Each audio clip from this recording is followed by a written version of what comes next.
Hey, great Monday evening, everyone. Welcome to Conversations by Chosen Pen. I am Dr. Anissa Short. Super excited, very delighted that you've taken time out of your schedule to be with us today. Our conversation regarding literacy continues, but before we get started with that, I wanted to make sure that you knew about a phenomenal event that will be held here in the city of Fayetteville. Dr. Norma is just all over herself. Dr. Norma, do you want to let everyone know what's going on September 15th and 16th of this year? Well, this year we are celebrating Chosen Pen Publishing's 10th anniversary, 10-year anniversary.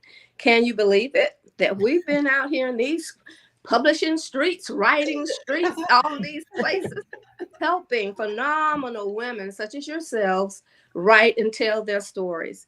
So I'm really, really excited about celebrating that. But not only am I celebrating it for me, but we're celebrating it for you. A lot of you have stories that you've told, stories that you've put out, and stories that are burning inside of you for you to tell. And we're especially excited about that.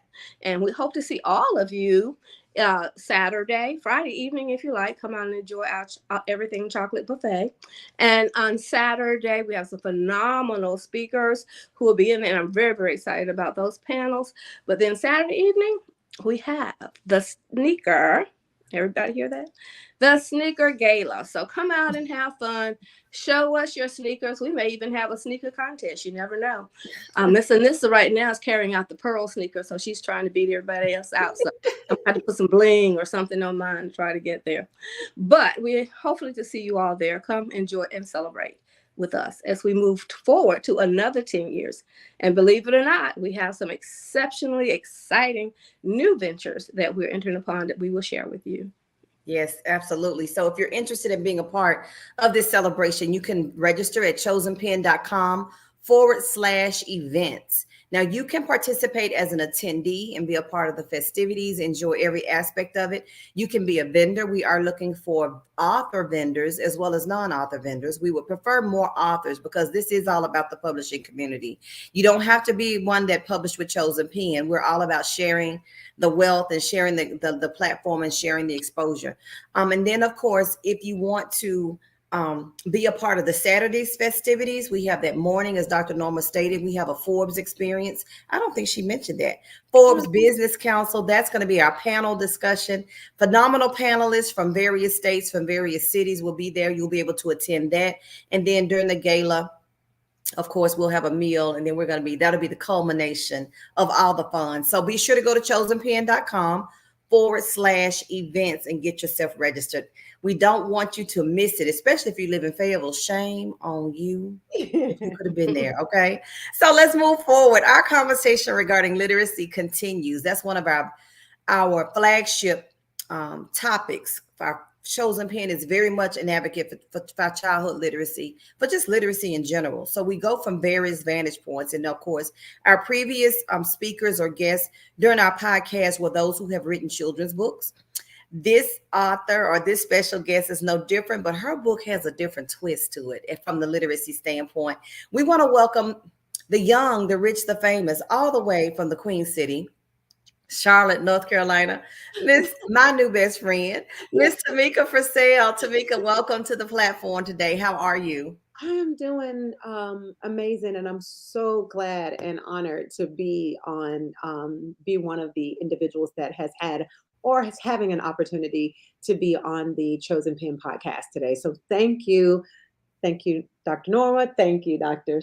Anissa, for having me here. I am Thank so you. excited.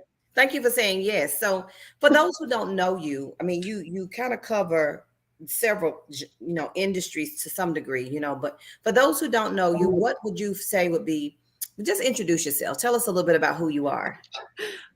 So I am a published author, and I started writing books back in 2012, I think. And I leaned more towards, so the financial literacy piece came into play just based on my own life, based on everything that was happening with me. Once as a young mom, and I when I tell this story, I tell people in my age, and I'm in my 50s, we were taught that marriage was when you were to have children. You need to have children when you got married. And of course we looked at it, or I looked at it, as when I was a teenager or younger, like, you don't know what you're talking about. How are you trying to tell me what to do? Because it's your mom, it's your parents. You don't want to hear what your parents have to say. Parents don't know anything until you become a parent. And you're trying to maneuver through what we call life right now. And of course, over time, over the years, things have become different. To me, it's gotten a lot harder to manage life if you don't have some type of plan or some type of, you know, guidance in doing it. So I had children young, and as you know, you have one kid. I do not know why we don't learn from that. Then we end up having another kid when you're still young. I don't know where that comes from, but it happens. So I ended up having two children very young.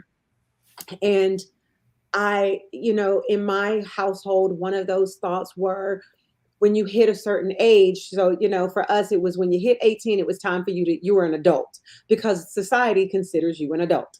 And for my mom, it was, well, you're a mom. We're the same thing. So if you are a mom, you need to go out and be a mom. So I went out, or go out and be a mom, or follow the rules and regulations here in this house. Since you have a child and then you want to have another child, there's going to be, and we still think we're grown. And I so I end up out of the house. And then this is why my life in Christ has been so important, because I always relate back to where I was and think about where he's brought me to today. So my pride, which is one of those things that will put you in a very bad place if you allow it. Real quick, fast, in a hurry. My pride had me and my children sleeping in our car for 6 months. Um, not going back, not doing, what I could have done, but, sleeping in my car, and then realizing, Tomeka, you're here based on choices that you've made. One is because you weren't financially prepared to do what you were doing. And one thing I always say is, I can't blame my parents, because they can only teach you what they've learned themselves. Right. And if their parents and so on and so forth are not talking to them about how to be financially stable, how to be financially savvy, there's no way she's going to be able, or my parents are going to be able to teach me. So I decided that when my oldest son now, who is 33, I was laying him down in the back seat, because how do you tuck somebody in the back seat of a car? I was laying him down in the back seat, and his response to me was, "Is this our new house now?" And at that point I said, this cannot be what life is.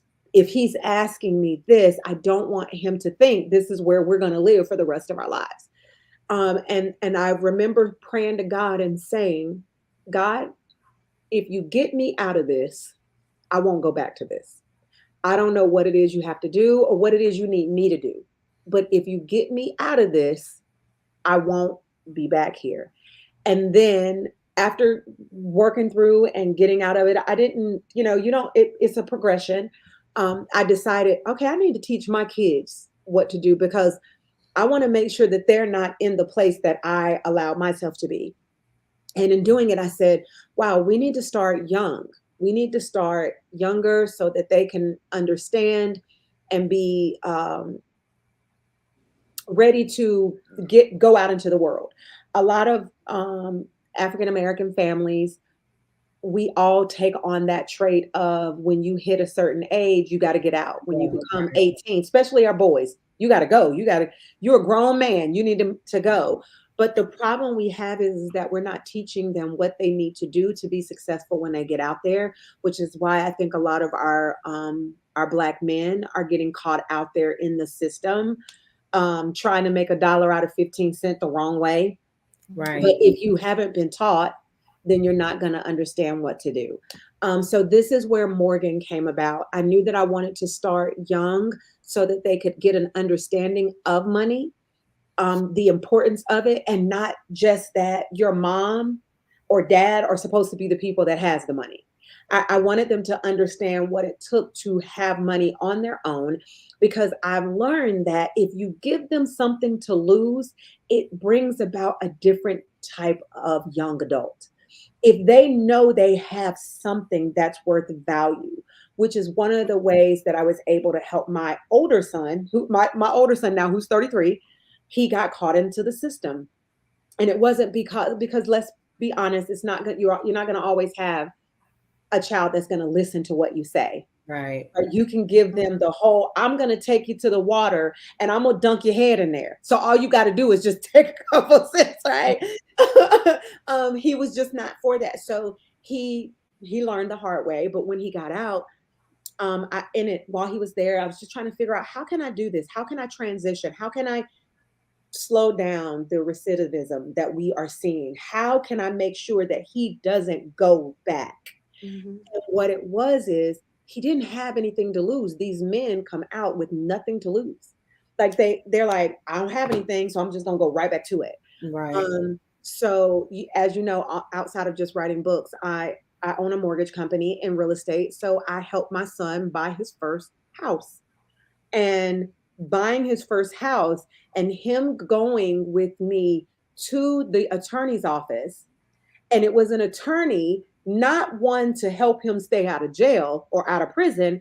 It was an attorney that was actually pushing closing package documents to him and saying, son, congratulations, you sign right here.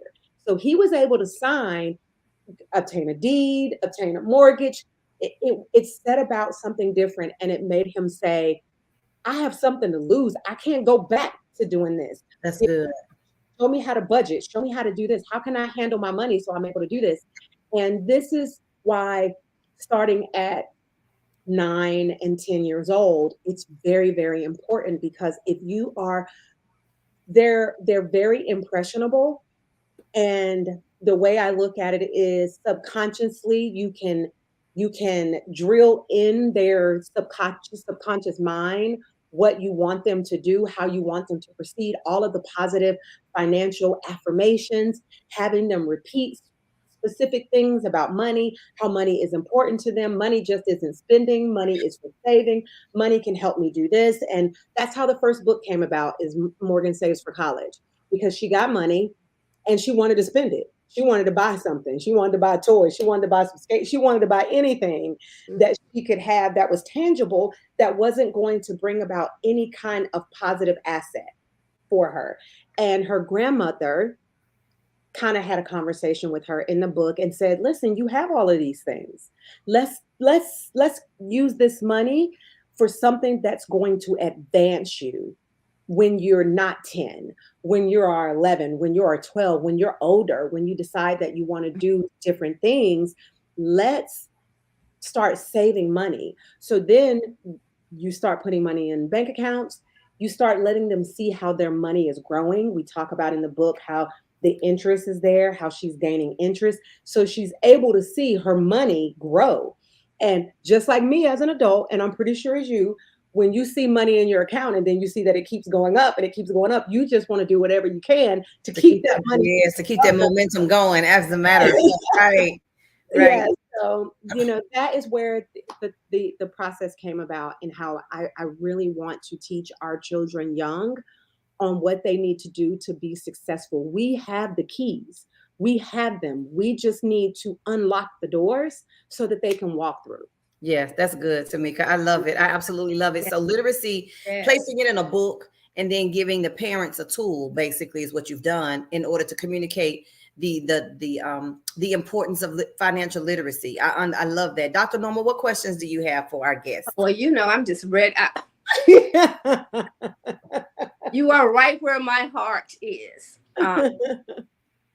And just that's something that I preach all the time, about making our young men, especially our young Black men, giving them the tools that they have to succeed. And that tool is has nothing to do. I mean, it's education, it's reading and writing. But if you don't have the financial resources, then there's nothing you can do.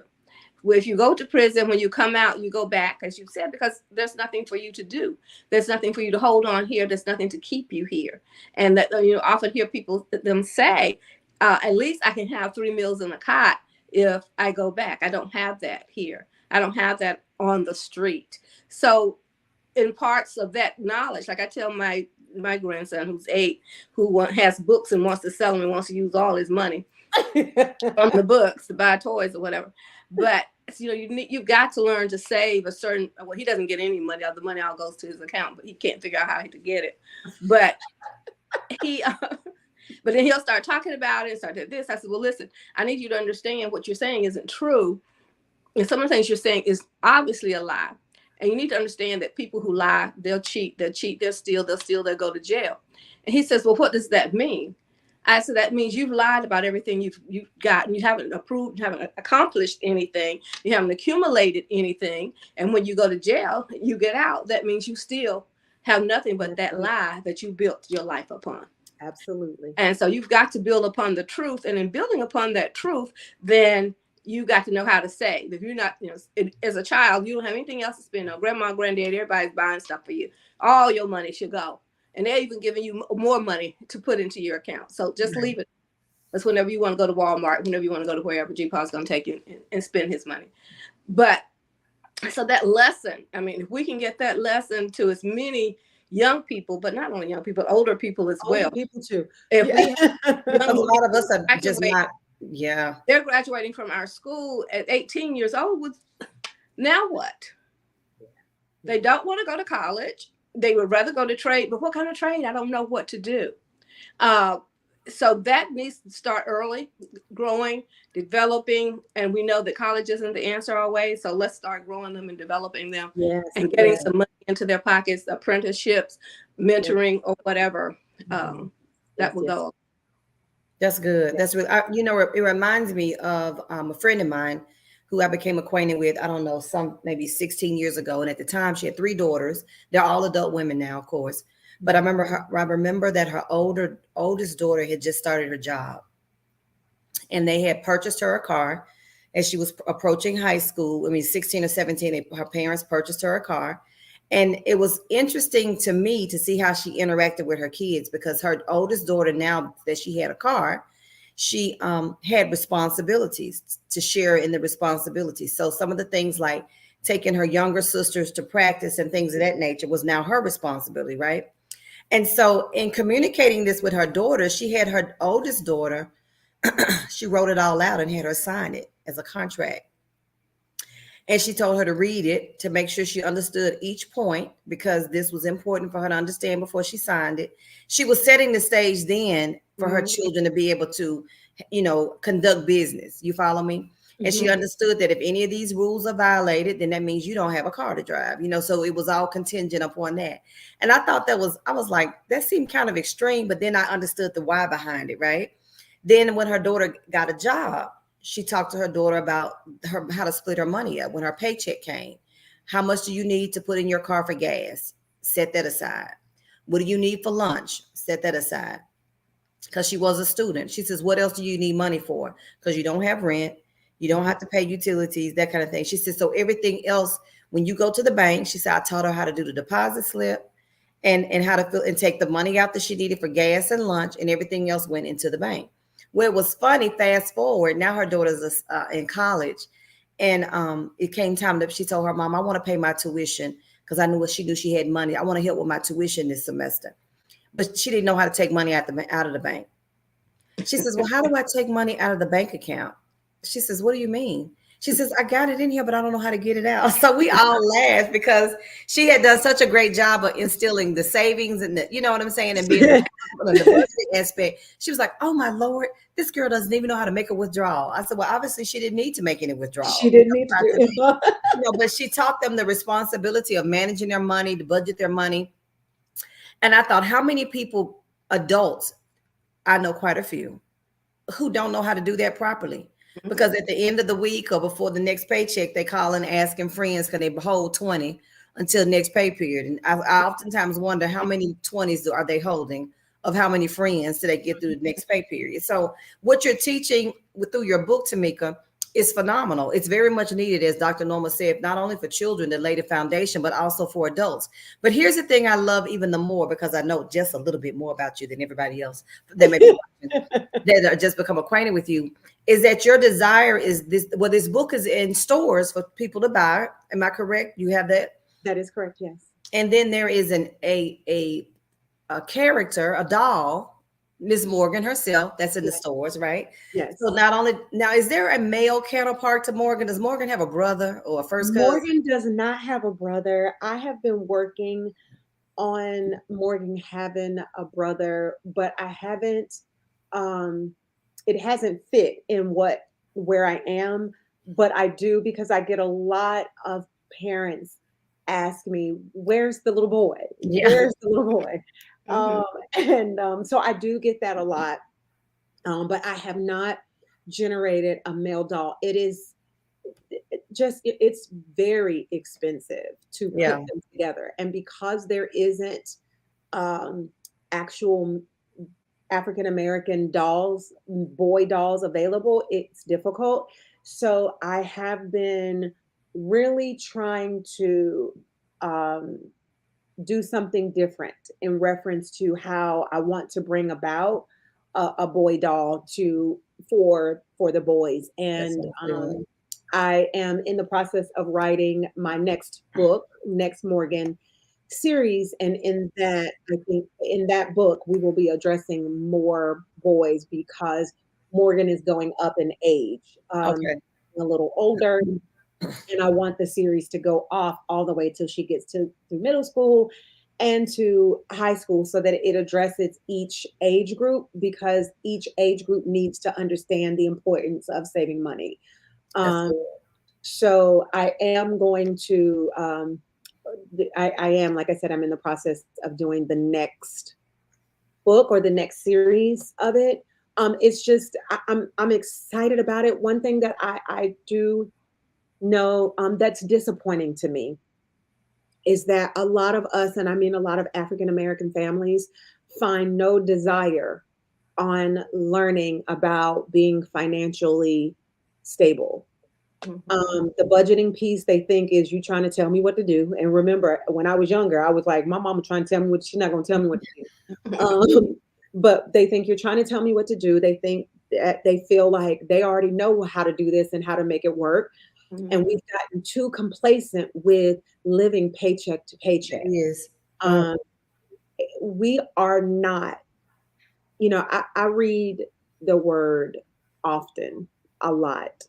One, because I just have to stay, to keep my armor on to get through life. But in my reading, you know, nowhere in the Bible do I see that anyone, any character, I don't want to say character, or any disciple, any anybody that's speaking, anybody that has a book, none of them are poor. None. They are very, very wealthy. And and I say all of that because God has said that we're supposed to have heaven on earth, and He understands where we live and what type of world we live in, that money is a factor in that. We are not supposed to be poor. We are not supposed to be living paycheck to paycheck. We are not supposed to be where we are. But God does tell you that you have to take a step in order for Him to take two. So we have to do what we need to do to receive the abundance that we're supposed to receive. And if we're unwilling to just budget our money, how do we expect God to bless us? If we're not good stewards over the little, He's definitely not going to bless That's us with a good, lot. Tamika. That's absolutely right. You know, just a few weeks ago, I was at a conference, and one of the speakers made reference to the fact that she had an aunt to leave in her will lots of money for her. You know, lots of money. She didn't know this aunt had this much money, but one of the things that it was contingent upon her receiving it was that she was to sign up and attend a financial literacy class. It was a workshop or training or some sort. I can't remember now. She said it was 2 or 3 weeks or what have you. But in the community where she lived, her aunt was very specific on where she needed to go, the school that she needed to attend, and the course was taught in a Jewish community. Okay, so everything was biblically based. It was faith based, biblically based, and we know how the Jewish community is very successful, very prosperous, right? But one of the points that was referenced that just blew me away, and I'm gonna go back and do my own study, is that when the children of Israel came out of Egypt, first and foremost they had plenty of money, so they didn't leave poor, right? But then the objective was for them to leave Egypt and go to Canaan. And we think about Canaan being a physical location, but a lot of times there are types and shadows in the Old Testament, so it represents other things. And she said in her class, they taught Canaan was not just a physical location, but Canaan represented self-sufficiency and entrepreneurship. Oh, wow. Milk and honey referenced the flow of money and finances. So they were to become not just slaves, but to become self-sufficient and prosperous. And so I was like, say what? Repeat that. It's like, if I could have hit pause and rewind, I got to look at myself. But I shared that story to say that, as she was sharing that, I was like, well, it's no wonder they seem to have a better grasp on things when it comes to the financial sector. Because if that's something they've been teaching, and that it points to it goes back to your point of the necessity of sharing these principles and tools and learning them at an early age, and not just learning them, but applying them. One of the things I want to shift to, because we're running out of time, I knew this was going to happen, but I remember you making reference to in conversation, is that in your writing the book, your working with your sons was the inspiration. Your life story and working with your sons was your inspiration. And now writing the book was your way of getting the word out to many others. And one of the things I think in a previous conversation we shared was the fact that it's unfortunate they don't teach financial literacy in schools. And so that became kind of like your new mission. And you ran into a lot of roadblocks. However, you have experienced a certain level of success in working with educating our youth through a school educational system. You want to share a little bit of that with our audience? Yes. And before you start, I think I saw Jasmine come on because I wanted her to hear her. If she is, you still here. I can't tell how to tell anybody. It has Jasmine Smith on here. Jasmine is here. She commented. As a matter of fact, I showed her comment. Okay, good. Yes. One of our teachers here at our academy, so that's the one I wanted to make. Oh, okay, awesome. Okay. Yes. So, and I hate that we're running out of time, but I will talk myself. I'm so sorry. You're okay. You're okay, Tomeka. We're good. We're good. Yes. When I was in school, one of the things that we had to do was home ec, right? And when we had home economics, it taught you the specific things that you needed to do when you were here: how to boil water, how to make eggs, how to balance your checkbook. It taught you basics about financial literacy. And I decided that I wanted it to go into schools. I wanted to be able to provide a curriculum for kids and for the teachers to be able to teach that curriculum. Because when the kids get excited about what they're learning, I know my kids came home to tell me, Mom, my teacher, look what we did. They're going to talk about that thing, those things. And with the curriculum has workbooks. So it's stuff that you're able to take home to your parents, and your parents be able to help you. Now, unfortunately, I could not get anyone in the US to even want to entertain it. But we do have our curriculum is in Ghana. So I was able to get the teacher curriculum in Ghana, and it was so exciting. We have a bunch of videos of the kids in Ghana. We sent dolls.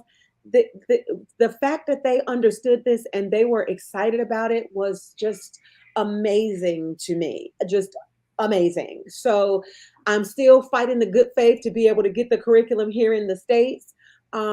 Because I think it is necessary. It is necessary. It's impactful. It is a requirement that we learn about finances. Otherwise, we're going to be we're already 1,000 steps behind just as African American people and families. But we're pushing ourselves, add another 1,000 years to it. Yeah, you're good. That's good, Tamika.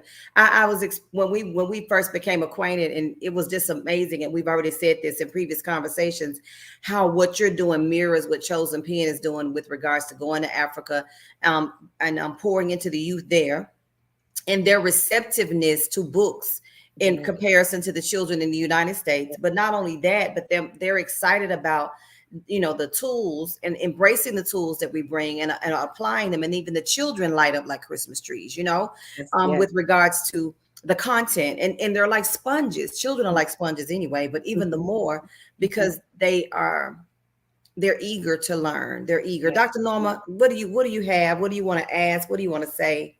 Oh no, because I've already talked to some of the people in South Africa about the curriculum, and as well as in Botswana.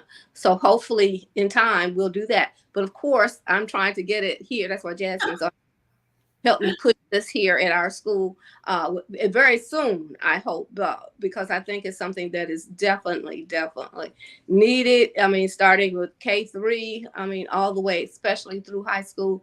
And we have some other people. And are you going to be here? I hope you'll be here for the conference, because we have several people, well, not several, we have some people who I think together, there's a group of us together can make this happen in more places than one here in America. Yeah, that's true. That's true. There is so much more that we could share.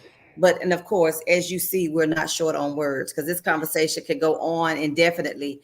But Jasmine says, yes, I have first grade and we are working on financial literacy. It's definitely needed. Thank It you so really much, is. Jasmine, for chiming in. We also have a Miss Alexis Wells. She talked about teaching budgeting was a smart decision, Tamika, I wish you all the best and continued success. I have no doubt that doors are opening for you even now.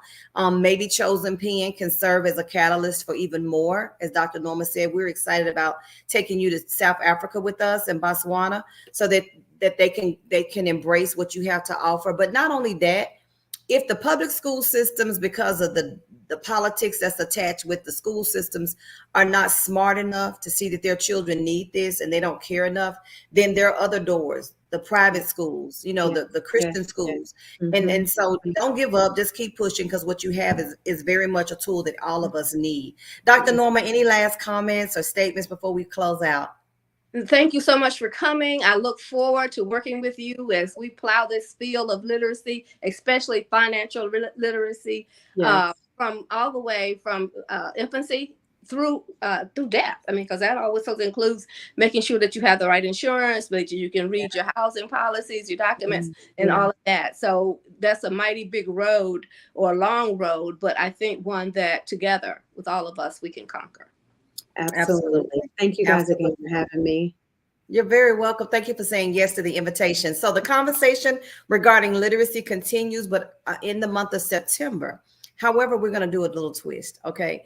As we've already shared, that in September, we have our 10th anniversary Chosen Pen. And so you're going to be introduced to some of the panelists that are going to be sharing during our Forbes Business Council experience that's going to be held on the official day, that Saturday. So one of the panelist discussions has to do with literacy. Absolutely. Literacy is one panelist topic. The other one has to do with women in business, entrepreneurship. And then the last has to do with the principle of forgiveness, and how forgiveness is mental health, how the two could correlate. So don't miss us. We'll have more to share. And if you want to be a part of any of our segments, if you are an author, if you are a business owner, if you are someone that's interested in sharing your story, then definitely get in touch with us. Contact us at chosenpen.com and register, and we'll talk with you and talk a little bit more about what it is that you have to offer for you to be a guest, and share your story on our conversations with Chosen Pen. But also, if you're interested in publishing your own book, whether it be a memoir, Christian fiction, self-help, something in the Christian community like a Bible study or what have you, just reach out to Chosen Pen. We'll be more than happy to have a conversation with you about how we might be able to partner with you in creating an excellent piece of literary work. Without that being said, join us next Monday, 6 p.m. Eastern Standard Time at the same place. Thanks so much for being a part of our broadcast. Have a wonderful day.